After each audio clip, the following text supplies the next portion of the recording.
Hello student, कैसे हैं आप लोग।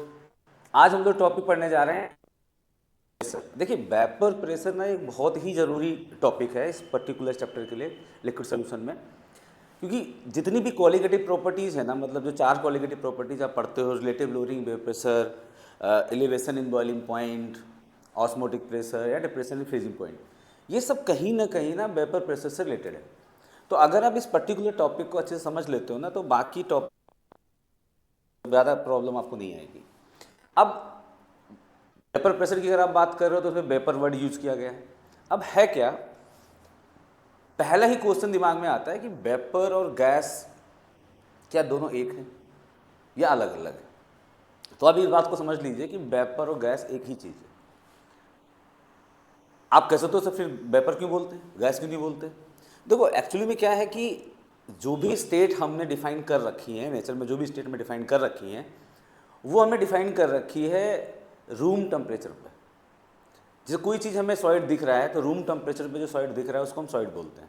देखो, ऐसी कोई भी चीज़ नहीं है जनरली, अगर हम बात करें लिक्विड सॉलिड गैस, तो एज अ ह्यूमन हम किसी को भी किसी फॉर्म में ट्रांसफॉर्म कर सकते हैं। अगर आयरन है, सॉलिड है, उसको उसको उसका भी वेपर बना सकते हैं। गर्म ही तो करना है। तो हर चीज़ अलग अलग स्टेट में एग्जिस्ट कर सकती है। तो हम कब क्या बोलें कि आयरन क्या होता है, लिक्विड होता है, गैस होता है, सॉलिड होता है, क्योंकि वो तीनों फॉर्म में एग्जिस्ट कर सकता है। तो जो रूम टेम्परेचर पे जो जिस भी स्टेट में हमें दिखाई देता है, जनरली हम ये बोल देते हैं कि भाई ये उसका स्टेट है। अब जैसे H2O है, तो H2O लिक्विड भी है, सॉलिड भी है, गैस भी है। आपको आसानी समझ में आती है ये बात कि अगर हम चाहें तो H2O को सॉलिड बना लें, कूल डाउन करना है, वेपराइज करके हम पूरा पूरा लिक्विड वेपर बना सकते हैं गर्म करके। बट हम लिक्विड, जब हम H2O को की बात कर रहे होते हैं तो हमें फील होता है कि वो लिक्विड है, क्योंकि रूम टेम्परेचर पे हमें वो लिक्विड फॉर्म में ही दिखता है। ठीक है, तो जो जिस फॉर्म में रूम टेम्परेचर पे दिखता है वो तो हो गया उसका स्टेट। अब आपने अगर उसको कन्वर्ट किया है या कन्वर्जन उसका हुआ है, लिक्विड से गैस गया है, तो हम लिक्विड से गैस में जो चला गया वो गैस ही बोल सकते हैं। लेकिन ये बताने के लिए कि देखो भाई, ये गैस के फॉर्म में एग्जिस्ट नहीं करता है, तो कुछ अलग नाम रख रखा है, इसको हमने क्या बोल दिया, वेपर। ठीक है, तो गैस और वेपर एक ही चीज़ है। बट जिस चीज़ के भी वेपर की हम बात कर रहे हैं, हम ये बता रहे हैं कि भाई ये पहले वेपर नहीं था, पहले ये गैस नहीं था, अब ये हमने कन्वर्ट करके गैस किया है, दैट्स वाई हम इसको वेपर्स बोलते हैं। ठीक है, अब देखो, जैसे गैस का नेचर है, गैस की वजह से प्रेशर क्रिएट होता है। किसी गैस के प्रेशर कैसे क्रिएट होता है, आप किसी पर्टिकुलर कंटेनर में जब किसी गैस को फिल करते हो तो गैस के मॉलिक्यूल क्या करते हैं, कंटेनर पे हिट करते हैं। हिट करने से क्या होता है, बाउंस बैक करते हैं, यानी कि चेंज इन मोमेंटम हुआ, एक पर्टिकुलर वेलोसिटी से हिट करता है, वापस आता है। आपको अच्छे से पता है यहाँ पे वेलोसिटी का कोई लॉस नहीं है। अगर ऐसा हो रहा होता तो गैस धीरे धीरे धीरे धीरे धीरे करके लिक्विड बन जाती, पर ऐसा नहीं है। जिस डब्बे में आपने गैस फिल किया, गैस ही रहती, तो कोई लॉस नहीं होता। तो चेंज इन मोमेंटम होगा जब वो वॉल पे हिट करेगा। अब चेंज इन मोमेंटम अगर हो रहा है तो चेंज इन मोमेंटम पर टाइम क्या आएगा, फोर्स आएगा। And force per unit area क्या आएगा, प्रेशर आएगा। मतलब प्रेशर में ना मेजरली दो फैक्टर है, एक तो फोर्स है, एक है एरिया। अब फोर्स किस बातों पर डिपेंड कर रहा है, दो बातों पे। गैस के मॉलिक्यूल कितनी स्पीड से वॉल पे हिट कर रहे हैं, क्या उनकी स्पीड है, एंड दूसरे कितने मॉलिक्यूल हिट कर रहे हैं। भाई अगर मान लो कम स्पीड से हिट कर रहे हैं बट ज़्यादा नंबर ऑफ मॉलिक्यूल कंटेनर की वॉल पे हिट कर रहे हैं तो ज़्यादा फोर्स क्रिएट हो जाएगा। अगर ज़्यादा स्पीड से कर रहे हैं तो कम नंबर भी होंगे, हो सकता है तब भी ज़्यादा हो जाए। जो फोर्स है वो मेजरली दो फैक्टर पर डिपेंड कर रहा है, कि मॉलिक्यूल कितने हैं और कितनी स्पीड से हिट कर रहे हैं, एंड दूसरा कितने डब्बे में आपने फिल कर रखा है, उसका कंटेनर का वॉल्यूम कितना है। जितना ज़्यादा वॉल्यूम होगा, सरफेस में जो एरिया आएगा कंटेनर के अंदर का, वो एरिया भी ज़्यादा आएगा। ठीक है, वैसे यहाँ पे होता है। अब जो लिक्विड है ना, वो जनरली दो तरह का होता है, एक होता है वोलाटाइल, एक होता है नॉन वोलाटाइल।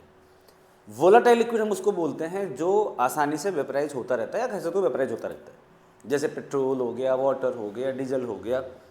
ठीक, जितने भी लिक्विड हम आसपास देख रहे होते हैं वो सब लगभग लगभग वोलाटाइल होता है।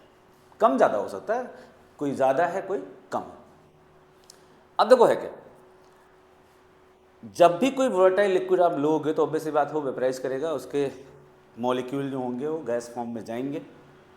ठीक है, वो गैस फॉर्म के जो मॉलिक्यूल है वो वापस आए और सरफेस पे हिट करें, तो सरफेस पे हिट करेगा तो क्या होगा, एक प्रेशर क्रिएट होगा, फोर्स आएगा, फोर्स पर यूनिट एरिया क्या हो जाएगा, प्रेशर क्रिएट हो जाएगा। तो इन छोटी छोटी बातों को लेके आज हम लोग इस पर डिस्कशन करेंगे क्या है, ठीक है। तो क्या है जो डिस्कस कर रहे थे हम अभी, किन बातों पे डिपेंड करता है, मेजरली जिन बातों पे डिपेंड करता है वो टेम्परेचर है, ठीक है, एंड लिक्विड का नेचर है क्या है, भाई H2 होगा तो कुछ और आएगा, पेट्रोल होगा तो कुछ और आएगा, ठीक है सब।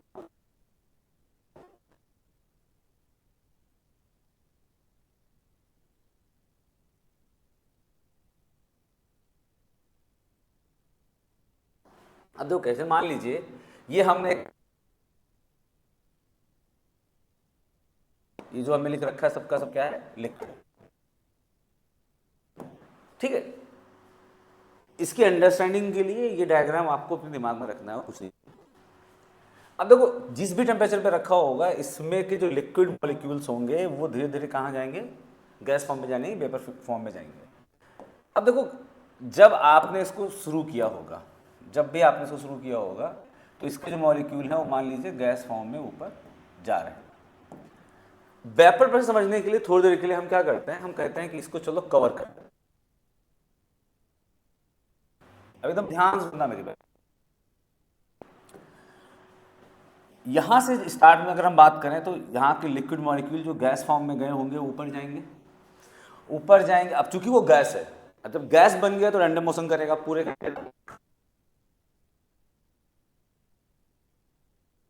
के वापस भी आएगा।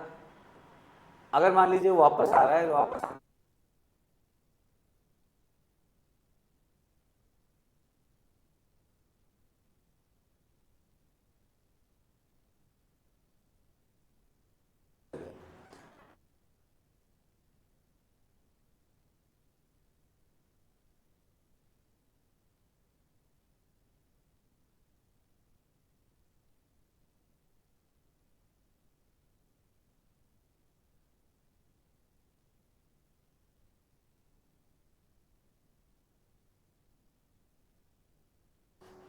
ऊपर गैस के मॉलिक्यूल का नंबर आ जाएगा। अब देखो क्या है, आ जाएगा तो वापस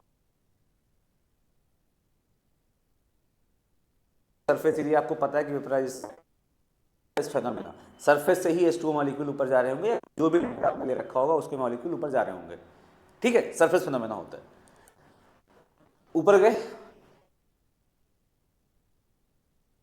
मॉलिक्यूल पर सेकेंड सरफेस से गैस बन रहे हैं, वो निकल के बाहर जा रहे हैं।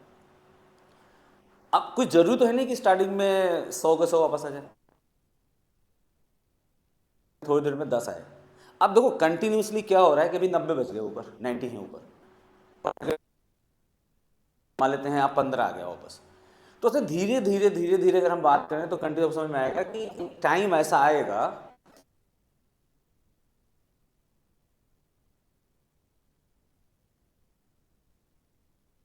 उतना ही क्या हो रहा होगा, कंडेंस हो रहा होगा। जब भी ये सिचुएशन बनेगी, जिस पर्टिकुलर टाइम पे ये सिचुएशन बनेगी, उस पर्टिकुलर टाइम मॉलिक्यूल का नंबर क्या होगा,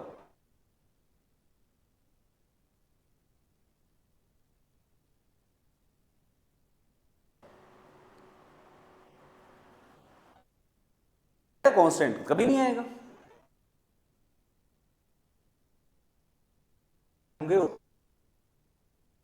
अब लिक्विड का अमाउंट चेंज नहीं होगा, वेपर का अमाउंट चेंज नहीं होगा, ठीक है। अब देखो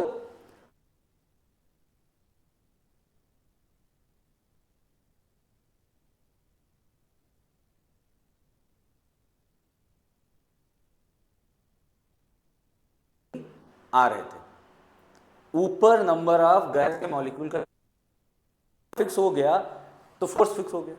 अब फोर्स फिक्स हो गया तो फोर्स पर यूनिट एरिया हम क्या लिख सकते हैं, प्रेशर लिख सकते हैं। ये बात समझ में आ रही कि नहीं आ रही,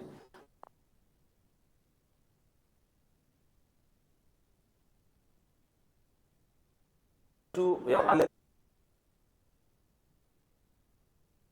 लिक्विड है, फिर कर गया,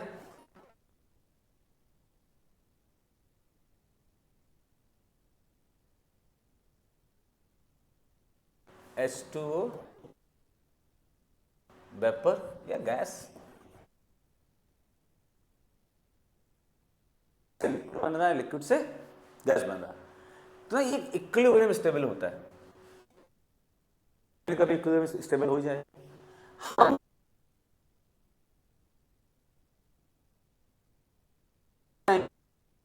टाइम पे ये इक्विलिब्रियम आएगा।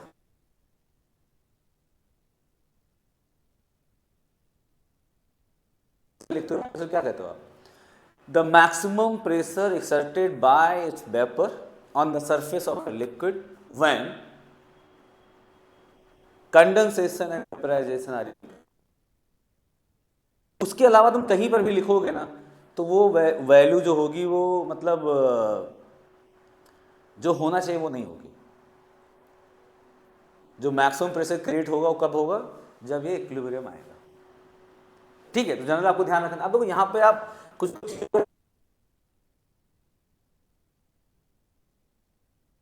ये प्रोसेस इंडोथर्मिक है, एक्सोथर्मिक तो है नहीं, इंडोथर्मिक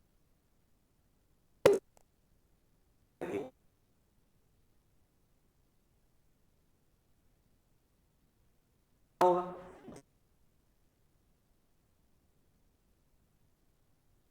टेम्परेचर इंक्रीज करते जाएंगे वेपर ज्यादा हो जाता है, यानी कि वेपर प्रेशर ज्यादा होता है। आप ऐसे भी कर सकते हो, अगर मैं इसका इक्विलिब्रियम कांस्टेंट लिखूं के,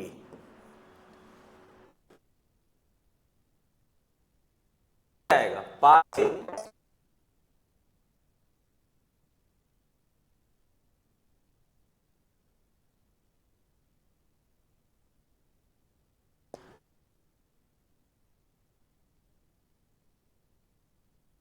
वेपर प्रेशर ही है। अब हमें पता है कि जो के होता है कांस्टेंट होता है, टेम्परेचर डिपेंडेंट होता है। तो जैसे जैसे टेम्परेचर आप इंक्रीज करते जाओगे पार्शियल प्रेशर ऑफ H2O क्या होगा? बढ़ेगा। के बढ़ेगा भाई, इंडोथर्मिक प्रोसेस में क्या होता है? टेम्परेचर इंक्रीज करने से इक्विलिब्रियम कांस्टेंट की वैल्यू बढ़ती थी। एक्सोथर्मिक प्रोसेस की अगर बात करें तो इक्विलिब्रियम कांस्टेंट की वैल्यू क्या होती थी? घटती थी। था। तो अगर हम यहाँ पर बात कर रहे हैं तो हम कह रहे हैं कि अगर हम Kp ले रहे हैं, लिख रहे हैं, अगर हम इस पर्टिकुलर रिवर्सिबल प्रोसेस के इक्विलिब्रियम कांस्टेंट को अगर हम लिख रहे हैं तो यही आएगा। ठीक है, मतलब equilibrium constant he partial pressure of, या कह सकते हो कि वेपर प्रेशर ऑफ H2O, या जो भी लिक्विड आपने ले रखा है उसका वेपर प्रेशर ही इक्विलिब्रियम कांस्टेंट के है। ठीक है,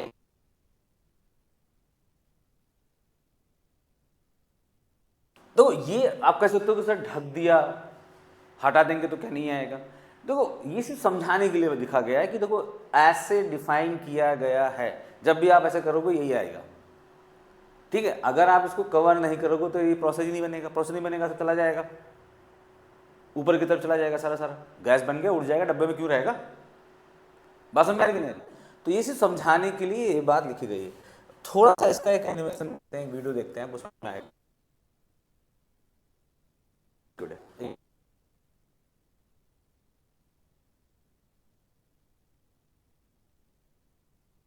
हमने इसको क्या किया ऊपर से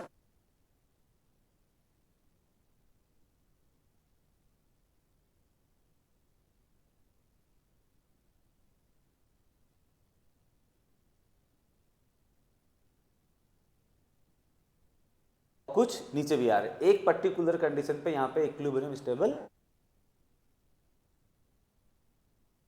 हो गया भाई। अब जितना जा रहा उतना आ रहा है, उसके अलावा कुछ नहीं हो रहा। तो मेन पॉइंट क्या है जो आपको समझाया कि मैक्सिमम प्रेशर तब जब जब H2O लिक्विड और H2O गैस के बीच में इक्विलिब्रियम में आया, मतलब वेपराइजेशन एंड कंडेंसेशन दोनों प्रोसेस जब क्या हो गए? इक्विलिब्रियम में आ गए।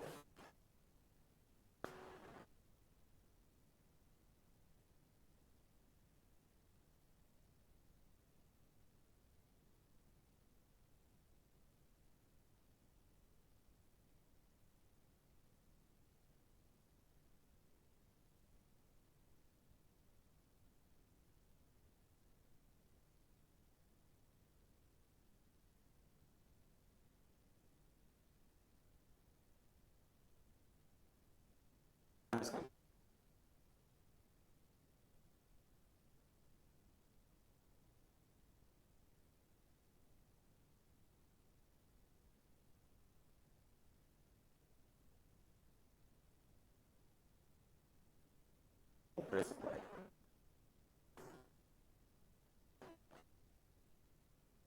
प्रेशर कैसे क्रिएट होता है किसी पर्टिकुलर लिक्विड में।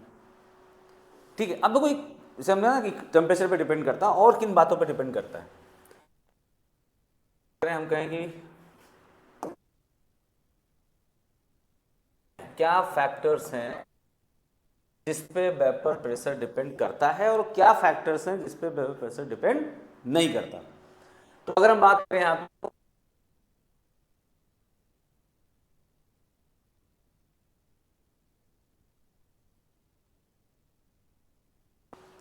पहले पॉइंट में ही हम लोगों ने कहा कि भाई लिक्विड जो है वोलाटाइल है या नॉन वोलाटाइल। अगर वोलाटाइल है तभी ये सारी बातें आ रही। अच्छा, कोई लिक्विड वोलाटाइल क्यों है? सीधी सी बात है, लिक्विड के मॉलिक्यूल अंदर घूम रहे आपस में कोलाइड कर रहे हैं।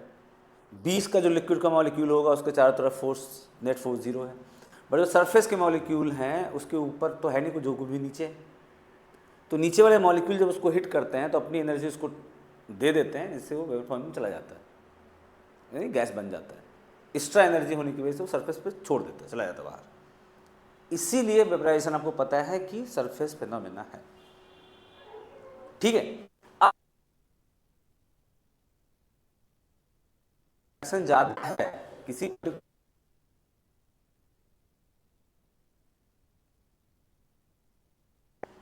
इतना ज्यादा इंटरमॉलिक्यूल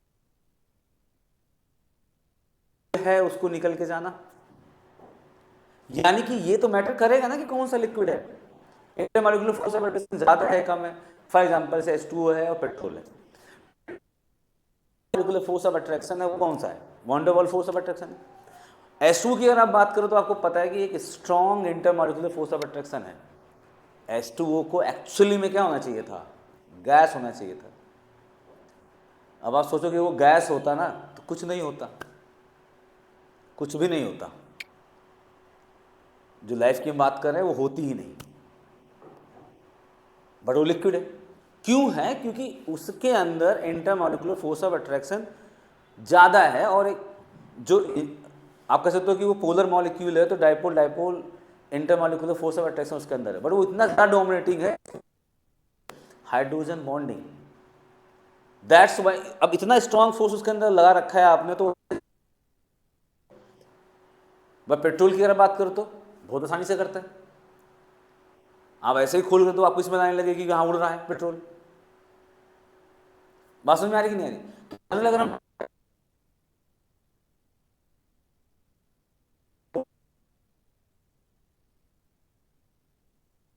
intermolecular force of attraction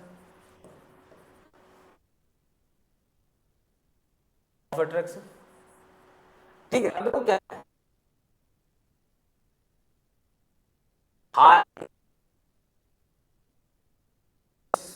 of attraction अगर ज्यादा है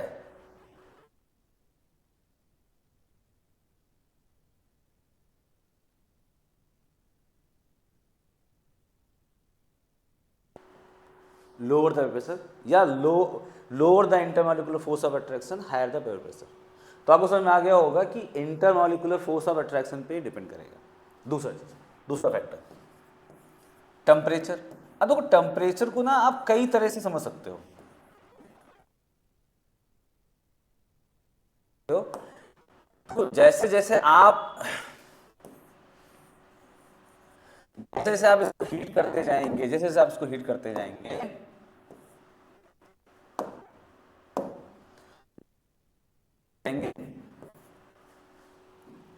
इंटरमॉलिक्यूलर फोर्स ऑफ अट्रैक्शन कम होता जाएगा। आपको पता है किसी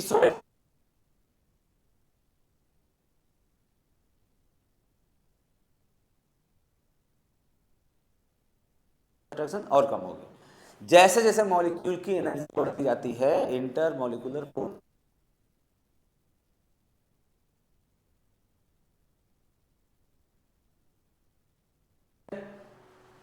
रेट ऑफ वेपरेशन क्या होगा? बढ़ जाएगा। ऐसे भी समझ सकते हो।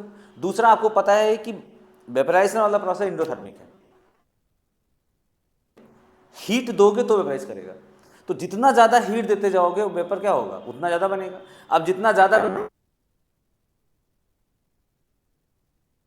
आ रहे थे, आपने कहा मैं टेम्परेचर बढ़ा दूंगा, अब कितने जा रहे हैं 120, तो इक्विवेलेंट कब आएगा, जब 120 वापस आएंगे। तो ऊपर टोटल नंबर क्या होगा, बढ़ गया, जो पहले 100 पे 120 पे आ गया। तो ऑब्वियसली बात है पहले के रेस्पेक्ट में प्रेशर क्या हो जाएगा, ज़्यादा हो जाएगा। इसीलिए अगर हम बात करें टेम्परेचर का तो हम कह सकते हैं higher the temperature pressure is directly proportional to temperature. ठीक है, तो दोनों समझ सकते हो कि टेम्परेचर इंक्रीज करने से इंटरमॉलिक्यूलर फोर्स ऑफ अट्रैक्शन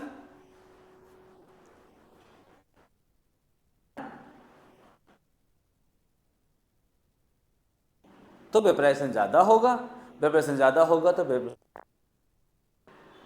ठीक है। दूसरा तरीका क्या है, प्रोसेस एंडोथर्मिक है, आप हीट दोगे रिएक्शन आगे की तरफ जाएगी, आगे वेपर है तो ज्यादा आएगा। अब ज्यादा वेपर पर इक्विलिब्रियम आएगा तो फिर वेपर प्रेशर भी ज्यादा हो जाएगा। ठीक है,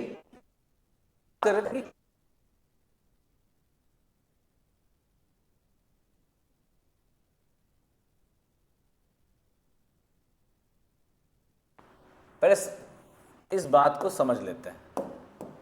जैसे मान लीजिए हमारे पास एक कंटेनर, इसका सरफेस एरिया मान लेते हैं, ये थोड़ा सा बड़ा कंटेनर है तो इसका सरफेस एरिया मान लेते हैं, इसका मान लेते हैं A1, एक जिसका सरफेस एरिया A2 है, छोटा है,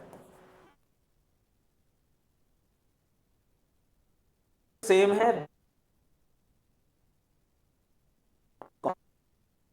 टेम्परेचर चेंज करेंगे तो ब्लड प्रेशर चेंज हो जाएगा, ऐसा लिख रहा हूं मैं। इसके अंदर मान लेते हैं कि पहले कंटेनर में कंटेनर 1 कंटेनर 2, कंटेनर 1 के जो है वो है मान लेते हैं P1 और दूसरे कंटेनर में वेपर प्रेशर जो है मान लेते हैं है P2। अब यहां बात आ, अब देखो अगर आप इसे सोचो कि भाई सरफेस एरिया ज़्यादा तो वेपराइजेशन ज़्यादा, है ना। अब यही समझा रहा था मैं कि टेम्परेचर बढ़ाने से वेपर ज़्यादा वेपराइज होगा, ज़्यादा वेपराइज होगा तो ज़्यादा प्रेशर आएगा, यही समझाया। यहाँ पर भी अगर आप देखो ध्यान से समझ में आएगा कि जितना ज़्यादा सरफेस एरिया है उतना ज़्यादा वेपराइज करेगा, जितना कम सरफेस एरिया है उतना कम वेपराइज करेगा। तो क्या हम मान लें कि जिसका सरफेस एरिया कम है उसमें कम वेपराइज करेगा, कम वेपराइज करेगा तो कम फोर्स आएगा तो प्रेशर कम हो जाएगा, ज़्यादा वेपराइज करेगा तो ज़्यादा फोर्स आएगा तो प्रेशर ज़्यादा हो जाएगा, है ना।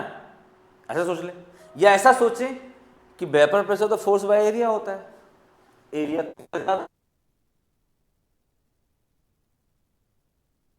ऐसे नहीं सोचना है। देखो चीज, लिक्विड सरफेस से मॉलिक्यूल ऊपर वापस कहां है, सरफेस पे, तो जितने ज्यादा सरफेस एरिया से जाएंगे उतने ज्यादा सरफेस एरिया पे वापस आएंगे ना, समझ में आ रही कि नहीं। नो डाउट जितना ज्यादा सरफेस एरिया होगा उतना ज्यादा वेपराइजेशन होगा, उतने ज्यादा नंबर ऑफ वेपर मॉलिक्यूल ऊपर जाएंगे बनेंगे, या कह सकते हो गैस के मॉलिक्यूल ऊपर रहेंगे, वही वापस आके हिट करेंगे तो ज़्यादा फोर्स क्रिएट होगा, कोई डाउट नहीं है। एरिया भी तो ज़्यादा है, आप तो प्रेशर की बात कर रहे हो ना, प्रेशर क्या होता है, फोर्स बाय एरिया। क्या आपको ये बात समझ में आ रही, जिस रेशियो में सरफेस एरिया बढ़ता जाएगा उसी रेशियो में वेपराइजेशन बढ़ता जाएगा, उसी रेशियो में फोर्स बढ़ता जाएगा, बट फोर्स बाय एरिया की अगर आप बात करोगे तो वो सेम रहेगा, वो नहीं चेंज होना। ठीक है, तो फोर्स बाय एरिया सेम रहना। इसीलिए अगर मैं यहां बात करूं आप कितना बड़ा कंटेनर ले लें कितना छोटा कंटेनर ले लें,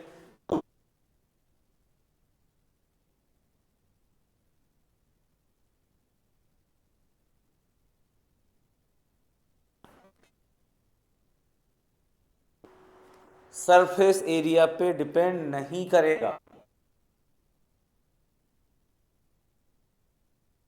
एरिया में रख लें चाहे आप छोटे एरिया में प्रेशर इस बात पे डिपेंड नहीं करता कि सरफेस एरिया कितना है।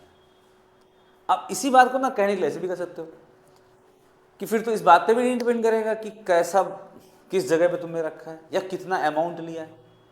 आप चाहे 1 ड्रॉप ऑफ वाटर लो, चाहे 100 ड्रॉप ऑफ वाटर लो, दोनों केसेस में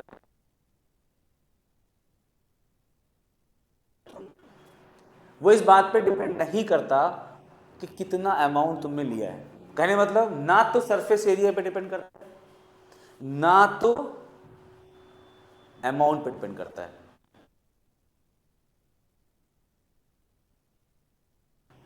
अगर हम बात करें, अगर जो वेपर प्रेशर की हम इंडिपेंडेंट इंडिपेंडेंट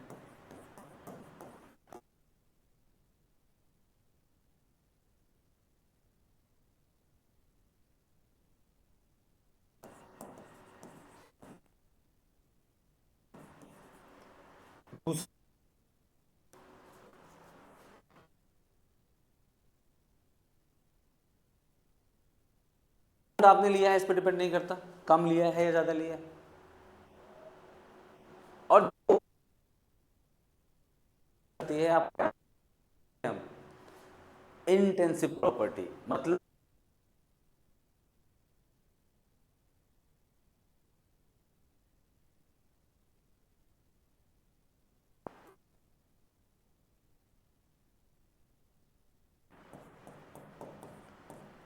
इंटेंसिव प्रॉपर्टी क्या, वेपर प्रेशर।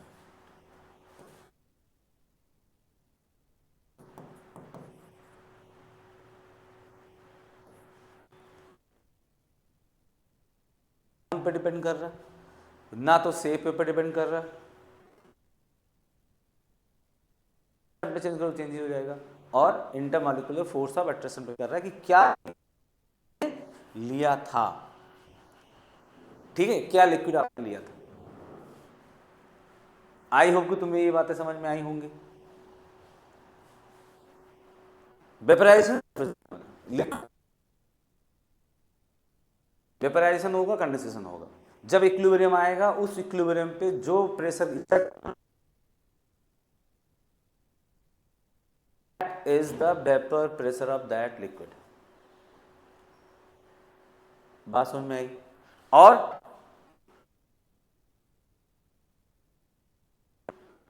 ठीक है, ये बात समझ में आ गई आपको वेपर प्रेशर की, क्या क्या चीजें हैं, क्या क्या फैक्टर्स हैं। ठीक है, तो यहां पे अगर पिछले स्लाइड में हम देखें पे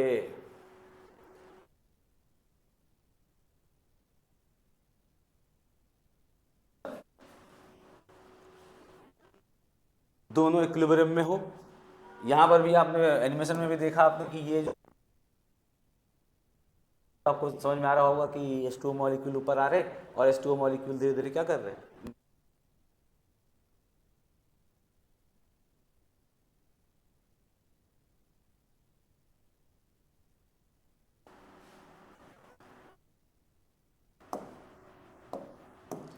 मतलब अगर मैं कहूं कि मैंने एक कंटेनर लिया 100 ml है, दूसरा कंटेनर लिया मैंने, उसका मान लीजिए शेप भी मैंने ऐसे कर लिया है। इस कंटेनर की बात करें, इस कंटेनर मान लीजिए हमने 200 ml ले लिया है, 200 ml ले लिया है। ठीक, हमने ले इस कंटेनर में हमने मान लीजिए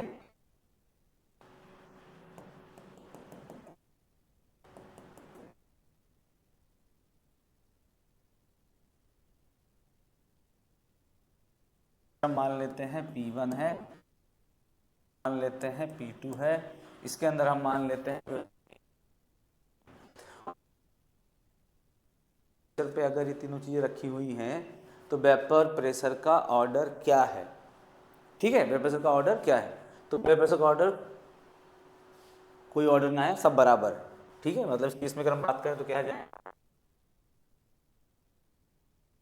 2 is equal to P3। Simple simple सी चीजें। अभी हमने इसके अंदर कोई भी चीज मिक्स नहीं करी है, हम अभी बात कर रहे हैं प्योर वर्टाइल लिक्विड की बात कर रहे हैं। तो अच्छा एक बात बताओ, जब आपको ये बात समझ में आ रही है कि टेम्परेचर चेंज करने से चेंज होता रहेगा, तो आपको ना डिफाइन करना पड़ेगा कि भाई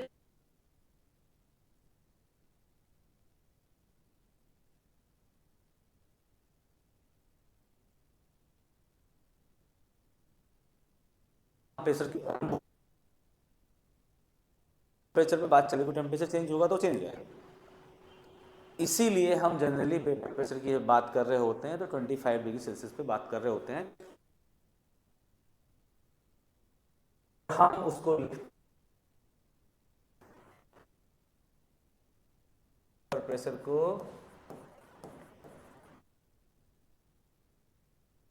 को हम लोग रिप्रेजेंट करते हैं पी नॉट। कब डिफाइन होता है? At 25 degree Celsius. ठीक है, ऐसी बात है, सराउंडिंग का प्रेशर तो है ही है, कहीं और रखोगे तो जनरली एटमॉस्फेरिक प्रेशर की हम बात करते हैं। ठीक है, आई होप कि आपको वेपर प्रेशर समझ में आया होगा। किन फैक्टर्स पे डिपेंड करता है, किन फैक्टर्स पे डिपेंड नहीं करता है, ये समझ में आई होगी। अब इसमें कुछ मिला देने से क्या होगा? दो वोलेटाइल लिक्विड हैं, दोनों को मिला देने से क्या होगा? कुछ नॉन वोलेटाइल सॉल्यूट मिला देंगे तो क्या होगा? ठीक है, ये सारे पॉइंट्स बनेंगे जिसके बेसिस पे हम मतलब अब हम बात करने वाले हैं सोल्यूशन के, liquid liquid, solid in liquid, और उससे उस जो सोल्यूशन बनेगा उसके वेपर प्रेशर पे क्या फ़र्क पड़ता है, उनकी बाकी चीज़ों पे क्या फ़र्क पड़ता है। टोटल वेपर प्रेशर तब कैसे निकालेंगे? जब दो वोलेटाइल लिक्विड आपस में मिक्स कर दिए गए, मिसिबल हैं इमिसिबल हैं। ठीक है, ये सारी बातें हम लोग नेक्स्ट क्लास में डिस्कस करेंगे। आई होप कि आपको एक बेसिक आइडिया लग गया कि भाई वेपर प्रेशर क्या है। ठीक है, फिर इसमें वेरिएशन की बात करेंगे तो आपको अच्छे से चीज़ें समझ में आएंगी। देन हम लोग बात कर लेंगे Raoult's law, positive deviation, negative deviation, है ना, ये सारी बातें हम लोग करेंगे नेक्स्ट क्लास में। ठीक है, थैंक यू सो मच।